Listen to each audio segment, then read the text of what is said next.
Hi kids, today is Friday and you were assigned to read chapter 5 from These Are My People. You can read it alone, or if you want to follow along with me, please watch this video. Chapter 5, The Inn of the Eight Happinesses. Gladys took her bundles from the back of a mule and followed Mrs. Lawson. The big doors opened onto a gray-bricked courtyard. It looked somewhat like the inn Gladys had slept in the night before. It was square, enclosed by thick walls. Rooms lined the walls and opened out into the courtyard. A balcony ran along the upper story.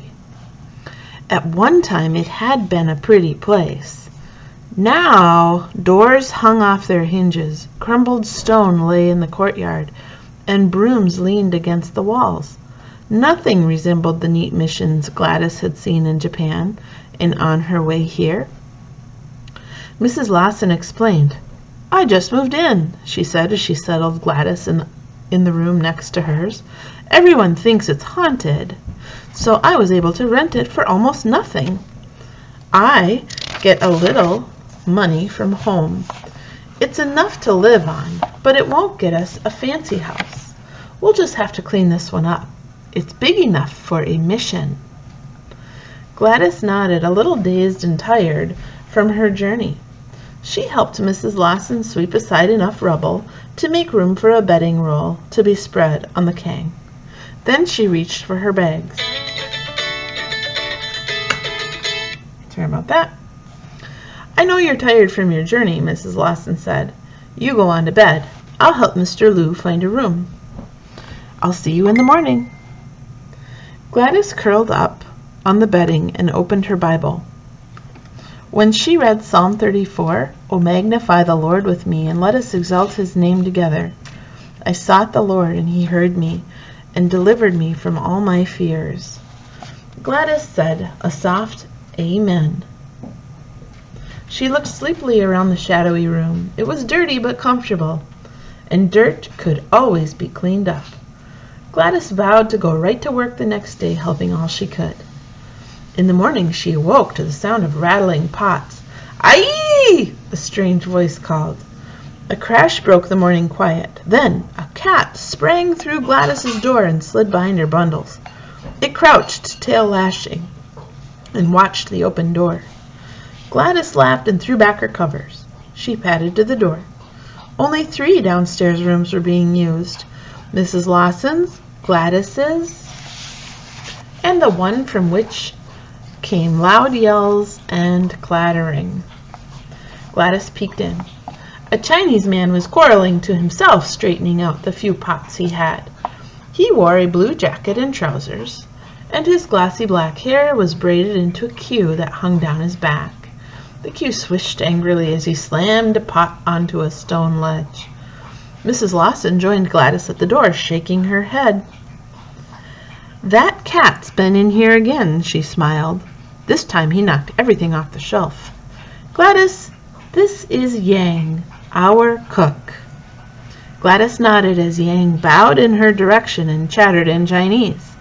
Mrs. Lawson answered in the same language before she turned to Gladys. "You'll need to begin your study of Chinese today. No one here speaks English except me." Gladys nodded uneasily, remembering the words of the mission chairman. Months, years of study echoed in her mind. At breakfast they were joined by Mr. Lou. He was introduced to a beaming Yang who filled their bowls with broth and strings of boiled wheat dough common in northern China. After they had eaten and drunk their hot tea, Mr. Lou read the Bible, both in English and in Chinese. Yang was enthusiastic, nodding frequently and exclaiming as Mr. Lou read. Later, Mrs. Lawson offered to take Gladys into Yang Cheng. She pushed open one of the double doors to the street. As they stopped outside, a group of children saw them and ran away, howling with fear. "What are they seeing?" Gladys asked in amazement. "Foreign devil," Mrs. Lawson replied grimly. "That'll be the first word you learn. Most of these people have never seen a foreigner. Very few English people come this far into the mountains. When they get used to us, their fear will pass." When the children were out of reach, they stopped and picked up handfuls of mud from the road. The mud flew through the air and spattered Gladys's clothes. At her sharp cry, Mrs. Lawson said, "That too. I understand they are afraid of my white hair. Most Chinese hair turns gray as the people get older, not white. I usually come home covered from head to foot with mud and other things too." "But I love children," Gladys said regretfully. "I was looking forward to meeting them. They're beautiful children." "They only do what they see their parents do," Mrs. Lawson said, brushing the mud from Gladys's gown. "They're just as lost as their parents. Don't worry, they are curious as kittens. They'll be looking over your shoulder soon enough." "How will we ever reach the people if they dislike us so?" Gladys winced as another mud ball hit her between the shoulders. "The Lord sent us here to give them the gospel. He'll find a way." Mrs. Lawson began to walk toward the east gate. Gladys gave up trying to clean her gown and followed. The huge gates of the town had been open since dawn. Inside, people were moving up and down the street. Mule trains headed toward Sichao, trotted by Gladys and Mrs. Lawson. As a camel caravan wound through the crowded street, Gladys stared. "Camels?" "From the desert beyond the mountains," Mrs. Lawson explained. When Gladys still looked puzzled, she added, "The Gobi Desert?" "Oh," Gladys said, remembering something about the Gobi Desert from the classes at the missionary school. She watched the camels plod past. When they were gone, she gave her attention to the shopkeepers calling from along the street. Even the dust couldn't dim the brass and silk glowing in their shops. The crisp air was fragrant with smoke and spices. A vendor squatted beside a cloth piled with dates, calling for customers. Another crouched beside a basket of golden persimmons. At one corner, people clustered around a shadow show. Fascinated, Gladys watched the shadows of puppets dance behind the black-lighted cloth. "Is it a holiday?" she asked. Mrs. Lawson shook her head. "It's always like this. Yangcheng sits right on the trade route. The caravans go in one gate and out the other. There is no way around the town." She stopped one of the little food wagons that were pulled along the street. She spoke rapidly to the vendor in Chinese. Then she reached into her purse and took out a coin. She handed it to the man and took 2 sticks threaded with crystallized gingered grapes. The 2 women ate them one by one as they watched the caravans of mules, camels, and coolies wind through the streets. "Do they all spend the night here?" Gladys asked. "Most of them. Then they go on to other parts of China. They pass through here on the way home." "Wouldn't it be wonderful to give them the gospel?" "Why, it would be taken to places we have never heard of," Gladys exclaimed. For a while they walked on in silence, ignoring the jeering shouts from the crowds. Then Mrs. Lawson caught Gladys's arms and stopped her. "That's it!" Startled, Gladys looked around. What? "An inn! We'll open an inn!" Gladys stared at Mrs. Lawson. "Don't you see?" Mrs. Lawson continued. "It will be perfect. Our house used to be an inn. We will clean it up and open our own. We will feed the travelers, give them a place to sleep, and give them the gospel." The 2 women hurried back to the house, eager to get started. When they explained to Mr. Liu and Yang what they wanted to do, they had 2 excited helpers. Brooms whipped puffs of dust as they vigorously started to work. Yang repaired the doors and replaced the broken bricks. Mr. Liu went to find paper to fill the empty window frames. They all worked for several days before they stopped for an inspection. Even the women were satisfied. The courtyard was clean and neat. Trees arched over the inn, making lacy patterns on the well-scrubbed bricks. Big pots had been placed about the courtyard, bringing color to the wintry scene. The bright tiled roof had been mended, new paper had been put in the windows, and the rooms were spotless. "It's a miracle," Gladys sighed happily. Mrs. Lawson rubbed her aching back and gave Gladys a tired smile. "I agree, it was a mess, but I didn't think it was that bad." Yang shook his head as both women, older and younger, began to laugh. The ways of the foreign women were still strange to him. Strange, but interesting. "What will we call the inn?" Gladys asked.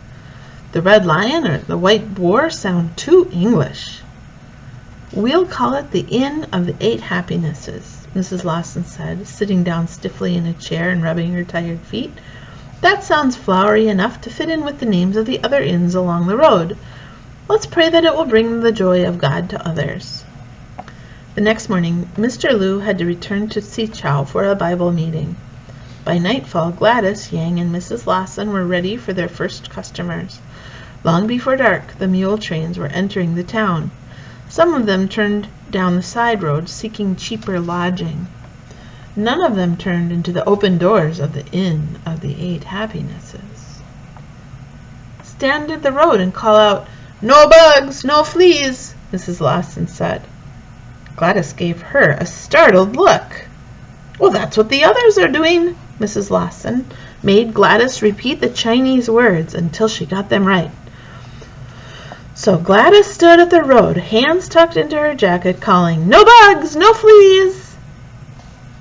By nightfall, not one muleteer had entered the Foreign Devil's Inn. "This calls for drastic action," Mrs. Lawson said thoughtfully. She turned to Gladys. "You'll have to do it. You're younger and stronger. Besides, one look at my white hair and they'll run." "Do what?" Gladys asked, puzzled. "Grab the lead mule and pull him into the courtyard. The others will follow. Then we'll have the muleteers." Gladys swallowed hard. The mules were big. They had never looked tame to her, not even when she rode on the mule litter. "All right," she said faintly, and walked back to the road. Carefully she watched each train, hoping to find a small mule. At last she gave up and decided to take the very next train. "Don't let the mule bite, Lord," she prayed as the lead mule plodded out of the darkness.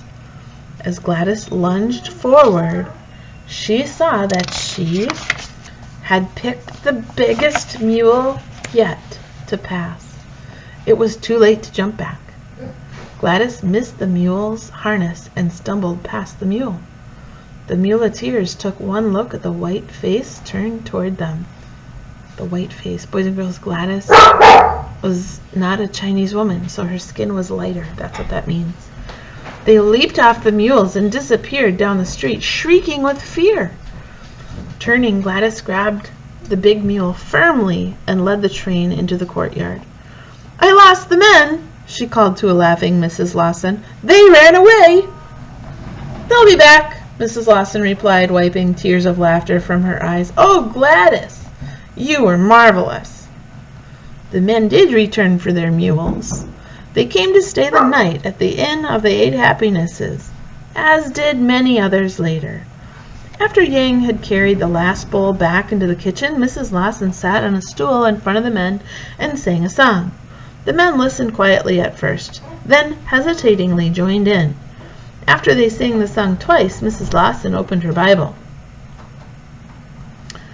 Gladys sat down near the door and watched the men's faces as Mrs. Lawson began speaking in Chinese. Long ago, a man called Jesus Christ lived in Nazareth. And so, boys and girls, in chapter 5 of These Are My People by Mildred Howard, we see that they have renovated their inn and are using it as a place to care for travelers, to give them a place to rest, to feed them, and more importantly, to tell them the stories of Jesus. And in this way, the people of China, west of the mountains, would hear the good news of Jesus for the very first time.